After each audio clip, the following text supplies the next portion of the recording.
Haleluya, puji Tuhan, saudara-saudaraku yang dikasihi oleh Tuhan dimanapun saudara berada. Puji Tuhan, kita bertemu kembali untuk memikirkan, merenungkan, dan yang berbahagia adalah yang mendengar firman Tuhan dan menjadi pelaku firman Tuhan. Kita akan berbahagia kalau kita menjadi pelaku firman Tuhan dan kita adalah orang yang sungguh-sungguh diberkati. Dan kita sungguh-sungguh menerima berkat Tuhan. Karena tema hari ini saudara, gereja yang menjadi berkat di tengah kota. Dimanapun saudara berada atau tinggal di kota apapun, saudara dipanggil untuk menjadi berkat. Kalau kita berbicara tentang berkat, saudara, yang paling penting, yang paling utama, yang menjadi pembicaraan kita saat ini adalah berkat spiritual. Tuhan memberkati kita secara holistik, secara utuh, secara padu dalam segala hal, di segala bidang dalam kehidupan kita dan berkat bagi keluarga kita.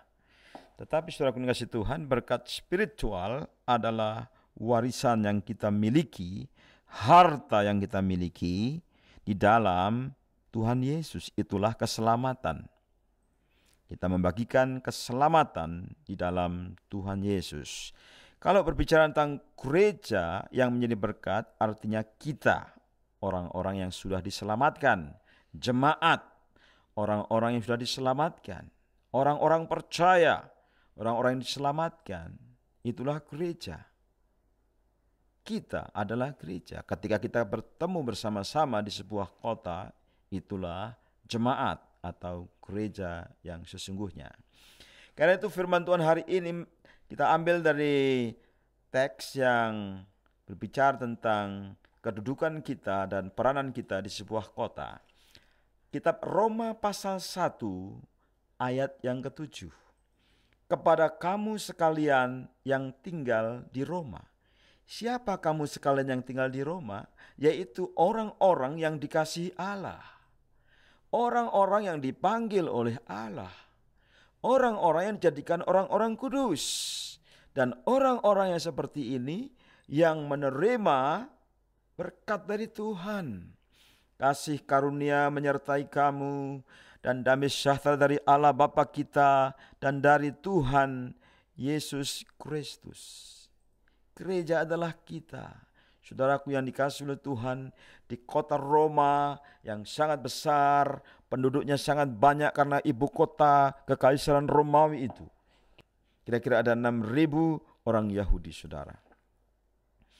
Dan bukan hanya orang Yahudi saja, tapi tentu saja orang Yunani. Bukan hanya orang Yunani saja, tetapi juga dari bangsa-bangsa lain yang berdagang ke kota Roma atau tinggal sementara di kota Roma. Yang tinggal di kota Roma, yang telah dikasihi oleh Tuhan, yang telah dipanggil oleh Tuhan, dan dijadikan orang kudus, itulah gereja. Saudara dan saya yang telah menerima Tuhan Yesus Kristus, panggilan kita adalah orang-orang kudus, itulah gereja. Gereja kita dipanggil untuk membagikan berkat. Berkat yang pertama, kalau ucapannya orang Yunani itu kasih karunia. Berkat kalau ucapan orang Yahudi itu damai sejahtera. Mungkin kalau orang Batak itu horas, itu berkat. Kalau orang Sunda mungkin sampurasun. Atau kalau orang Jawa sugeng enjang atau sugeng siang, sugeng dalu. Artinya keselamatan yang dibagi-bagikan. Kalau misalnya di sini ada orang Batak, saudara pun kasih Tuhan, orang Batak itu punya gaya kehidupan yang luar biasa, yaitu satu kesatuan. Sebagai orang Batak yang hidupnya saling mengasihi, saling menolong, dan saling membantu. Karena hal tersebut merupakan jalan yang terbaik, itulah horas. Ada kedamaian satu dengan yang lain, ada persaudaraan satu dengan yang lain. Kalau orang Sunda, saudara, adalah orang yang sangat santun. Ketika ketemu dengan banyak orang, mengucapkan sampurasun, permisi, punten. Kalau kita lewat di depan orang, kita katakan depan rumah orang, punten. Ya. Kalau kita lewat di depan banyak orang, parunten, sampurasun, saudara. sampurna ingsun. Ya, semoga kita semua ada dalam kesempurnaan. Semoga kita semua ada dalam kebahagiaan. Semoga kita semua ada dalam kedamaian. Semoga kita semua guyub rukun. Artinya ada kesatuan. Ada berkat dalam keadaan yang baik saja tubuhnya, jiwanya, dan sehat-sehat.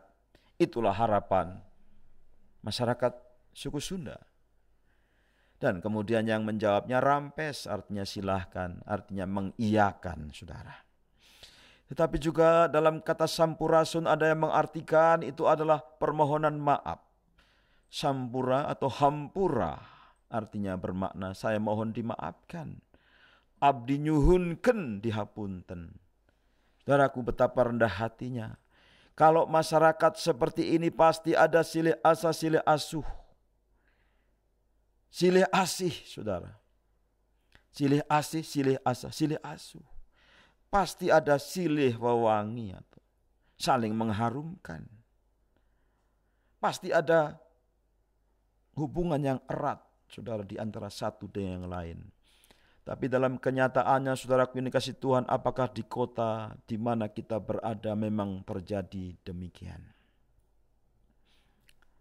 Apakah sungguh-sungguh sudah ada damai di tengah-tengah kota kita? Damai sejahtera. Kalau bagi orang Yahudi itu shalom. Orang Kristen juga suka mengikuti tradisi itu dengan mengucapkan shalom. Shalom artinya lengkap, utuh, tidak ada permusuhan, tidak ada peperangan, tidak ada kekurangan air, tidak ada kekurangan apapun. Artinya hidup yang sungguh-sungguh diberkati, damai sejahtera, ayam tentrem, kertara harja, dalam keadaan makmur, diberkati. Itulah harapan ketika kita membangun sebuah kota. Itulah harapan ketika kita membangun sebuah masyarakat. Itulah harapan ketika kita membangun peradaban, yaitu kehidupan yang baik dan tentram. Dan tujuan-tujuan yang mulia dan agung akan tercapai, mendidik masyarakat dengan sopan santun dan norma-norma dan tradisi. Dan mendidik masyarakat dalam keadaan yang baik dan bisa membangun rumah-rumah yang baik, jalan-jalan yang baik, sistem pengairan, sistem PDM yang baik, sistem kelistrikan yang baik, sistem transportasi yang baik, dan semua masyarakat dilayani kebutuhannya oleh pemerintah. Saudaraku dikasihi Tuhan, itulah cita-cita bersama. Cita-cita bersama yaitu kesejahteraan bersama. Saudaraku dikasihi Tuhan, itu sebagai gereja umat percaya, tengah-tengah kota ini, jadilah berkat. Jadilah berkat. Jadilah berkat, saudara. Kalau selama ini saudara tidak pernah menyapa tetangga, mari kita menyapa tetangga. Kalau ini kita masih temannya sedikit, mari kita meningkatkan jumlah teman-teman dengan hidup bermasyarakat. Bagaimana orang percaya menjadi berkat? Yang pertama, kita harus mengenal diri kita yang sudah saya katakan di atas, yang firman Tuhan katakan. Kasih Allah itu harus kita terima secara penuh. Di dalam kasih ada penerimaan, di dalam kasih ada kasih sayang, di dalam kasih tidak ada permusuhan, di dalam kasih ada pengampunan. Tentu sebagai manusia kita bisa menyakiti orang lain dan kita juga disakiti orang lain. Kita juga dikhianati, tetapi kita bisa mengkhianati orang lain. Kita dirugikan, tapi kita juga bisa merugikan orang lain. Tidak selamanya hidup kita baik-baik dalam hubungan-hubungan. Tetapi mari kita berkomitmen supaya kasih Allah yang melampaui segala perbedaan di tengah kota kita. Seperti di kota Roma, di kota di mana kita tinggal juga ada banyak sukunya, banyak suku bangsanya, banyak rasnya. Tetapi mari kita mengasihi, karena kita sudah dikasih oleh Allah, pencipta langit dan bumi dan segala isinya. Tuhan yang menciptakan manusia dengan segala keunikannya.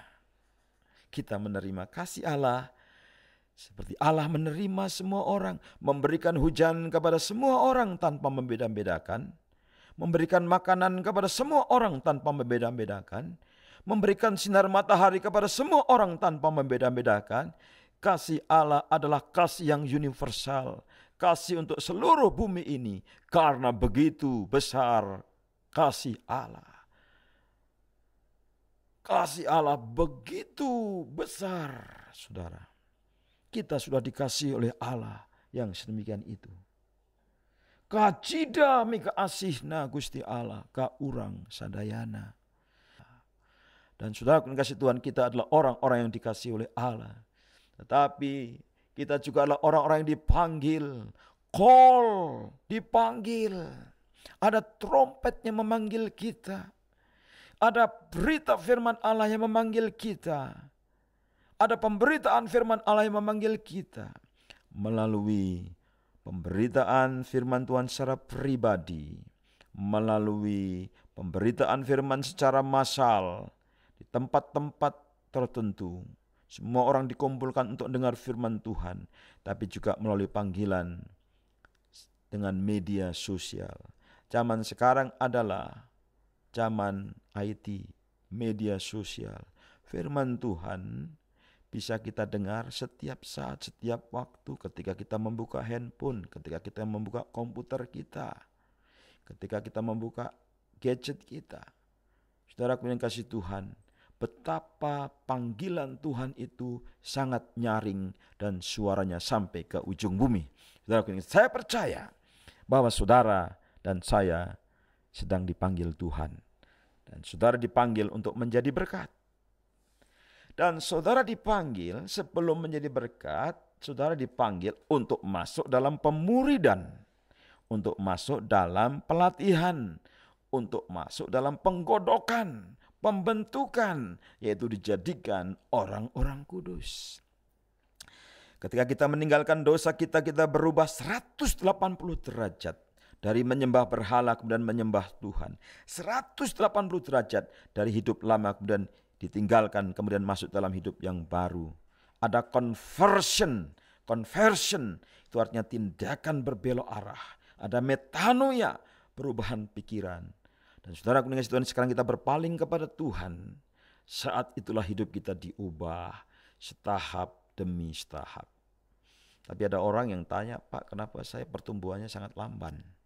Ada orang yang memang pertumbuhan rohani lamban. Tetapi ada orang yang pertumbuhan rohani cepat.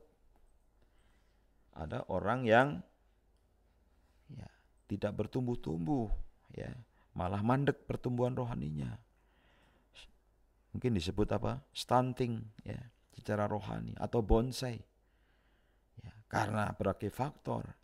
Tetapi saudaraku yang dikasih Tuhan, kita tetap dipanggil Tuhan. Dan rencana Tuhan tidak pernah gagal.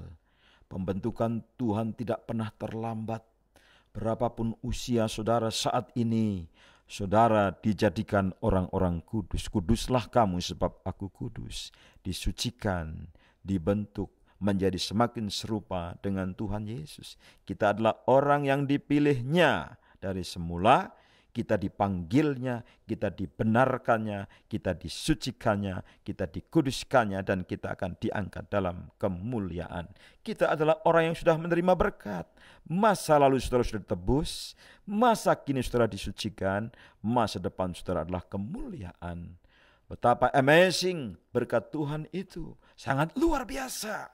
Karena itu kita yang sudah menerima berkat keselamatan itu, mari kita menjadi berkat. Kita yang sudah menerima kasih karunia yang selalu menyertai kita. Kita yang sudah menerima damai sejahtera dari Allah Bapa kita, dari Tuhan Yesus Kristus. Saksikan kepada dunia, saksikan kepada temanmu, saksikan kepada orang lain bahwa engkau sungguh-sungguh diberkati. Saya senang sekali kadang-kadang menyaksikan kesaksian anak-anak Tuhan di media sosial. Dan mereka berani menyaksikan perubahan yang ajaib yang mereka terima di dalam Tuhan Yesus. Dan kemudian disaksikan. Saudara, gereja kita, gereja, orang-orang percaya, mempercayai Alkitab sebagai sumber kebenaran. Saudara akan menjadi berkat kalau saudara mengenal firman Tuhan di dalam Alkitab. Dan saudara, kita hidup oleh anugerah. Oleh anugerah kita diselamatkan. Sola gratia. Oleh anugerah. Karena itu mari bagikan anugerah. Sola fide, hanya oleh iman. Artinya kita mengandalkan Yesus Kristus, kita menerima keselamatan. Mari bagikan iman kita. Tunjukkan bahwa kita mengandalkan Yesus dalam segala bidang kehidupan kita. Kalau sudah mulai dengan keselamatan, itu adalah pekerjaan Allah yang baik, maka akan dilanjutkan dengan pekerjaan-pekerjaan Allah yang baik lainnya, yaitu membentuk hidup saudara. Solo Kristo, hanya Yesus Kristus jalan kebenaran dan hidup, hanya Dia satu-satunya jalan keselamatan. Dan saudara memancarkan cahaya dan terang melalui kehidupan saudara, dan Kristus nampak dalam kehidupan saudara. Tugas kita adalah memberkati kota. Yang pertama, mari kita berdoa. Yang kedua, mari membagikan kabar baik. Yang ketiga, berbuat baik. Berdoa, saudara. Ketika berdoa kita mengucap syukur kepada Tuhan. Jangan banyak menggosipkan pemimpin-pemimpin. Jangan banyak bersungut-sungut kepada pemimpin-pemimpin. Memberontak kepada pemimpin-pemimpin. Mulai dari anak-anak diajarin untuk menaati otoritas. Wah, ini susah, Pak. Zaman sekarang anak-anak sudah susah. Itulah pentingnya kita mendidik anak-anak dari sejak sedini mungkin untuk menghargai otoritas, menghormati ayah dan ibu. Saudara kasih Tuhan, mari kita mengucap syukur. Banyak-banyak mengucap syukur, dibuang sungut-sungut. Banyak mengucap syukur, dibuang keluh kesah. Dalam pengucapan syukur itu, di dalam doa itu ada kuasa. Saudara kasih Tuhan, dan di dalam doa kita memproklamasikan tentang kasih Tuhan secara profetik. Iman kita, kerinduan kita, apa yang saudara rindukan atas kota ini, atas bangsa ini, atas keluarga kita, atas jemaat di mana kita menjadi anggota persekutuan, anggota gereja. Kita ucapkan doa untuk mereka, harapan-harapan yang terbaik. Dan juga jangan lupa, berilah kesempatan untuk saudara mengunjungi orang-orang. Pelayanan visitasi adalah pelayanan yang sangat penting sekali. Ketemu dengan orang, janji ketemu dengan orang, berbicara dengan orang. Ada seorang pengusaha datang ke gereja kami dan dia berkata, Pak, saya menggunakan waktu dari jam 8 sampai jam 4 sore untuk mencari nafkah bagi istri dan keluarga saya, supaya mereka sejahtera. Dan setelah itu saya akan menggunakan waktu dari jam 5 sore sampai jam 9 atau 10 malam untuk melayani orang-orang di rumah saya, katanya. Dan sekarang di rumahnya sudah ada jemaat, dibina, dibimbing, orang-orang yang percaya baru dimuridkan, dan hari Minggu dibawa untuk beribadah. Dan ada mukjizat, teman sekelasnya itu mengalami sakit anaknya, dan kemudian sudah dibawa ke dokter kemana-mana tidak sembuh, dan kemudian datang kepada teman saya yang pengusaha ini, dan kemudian didoakan, dibawa ke gereja didoakan, dan menjadi sembuh, dan dia menjadi percaya Tuhan Yesus, dan sehingga kumpulan di rumah-rumah itu semakin besar, dan dari perkumpulan ini menyumbang untuk misi, saudara. Saya senang sekali ketemu dengan orang-orang yang memberikan dukungan untuk misi. Saudara, kalau kita tidak bisa mengunjungi orang yang jauh-jauh, kita bisa menyumbang supaya ada penginjil, ada hamba Tuhan, ada orang Kristen lain yang bisa pergi mengunjungi ke tempat yang jauh-jauh. Tetapi di kota kita sendiri, mari kita berdoa dan mengunjungi. Dan kalau kita sudah kenal, maka kita akan memberitakan kabar yang baik. Kabar yang sangat-sangat baik. kabar yang terlalu baik sampai sangat susah untuk dimengerti. Saking baiknya saudara. Yaitu Yesus mau mati bagi orang berdosa seperti saya dan saudara. Dan saudara orang yang percaya kepada Tuhan Yesus yang hidup oleh iman. Dan saudara akan dibenarkan karena orang benar hidup oleh iman. Yaitu iman kepada Tuhan Yesus. Dan jangan lupa layani kebutuhan orang-orang yang membutuhkan. Feed the need of the needy. Itu adalah pelayanan yang luar biasa. Bagi-bagikan apa yang ada pada saudara dengan tulus ikhlas. Jangan kasih itu pura-pura, tapi lakukan yang baik di tengah kota kita. Dan sekali lagi saudara, janganlah hendaknya kerajinanmu kendor. Biarlah rohmu menyala-nyala dan layanilah Tuhan. Biarlah rohmu mendidih. Layanilah Tuhan. Haleluya. Dan saudara-saudara, akhirnya kiranya Tuhan memberkati engkau dan melindungi engkau. Tuhan menyinari engkau dengan wajahnya dan memberi engkau kasih karunia. Tuhan menghadapkan wajahnya kepadamu dan memberi engkau damai sejahtera. Tuhan Yesus memberkati saudara.